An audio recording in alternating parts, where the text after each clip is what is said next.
And for your disabled child to become independent and able to make decisions and choices for themselves,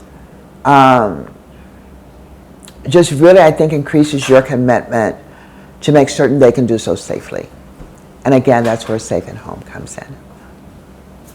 Yeah, I just think that, you always talk about the supports that are needed to help an individual be independent. And sometimes it's in the form of people like Kara or like Mike, his roommate. And sometimes it's in the form of technology. And it's just a matter of informing ourselves of what's available and what are the gaps that you need to fill in order to help the individual be independent. We needed to make sure that we address the security issues. Yep. And then we also needed to make sure that we give him the tools that he needs so that he can make the right choices.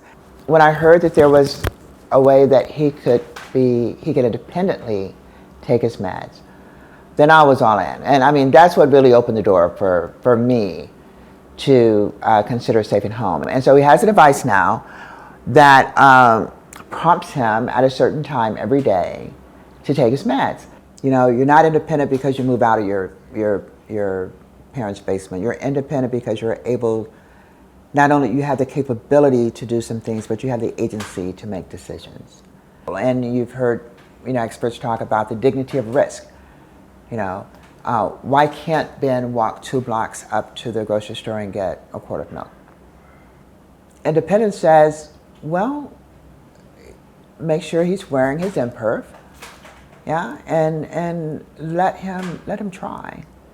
And so independence requires as much of the person as it requires of those who support that person. It's not as much, the declaration of that I want to be independent.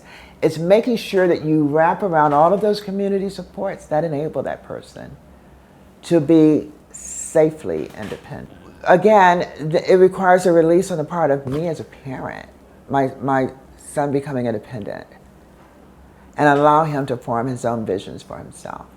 Safe at Home is an important part of Ben's toolbox. And that's what we've always wanted to give him, is a toolbox so that he can make good choices. This isn't the end of the transition.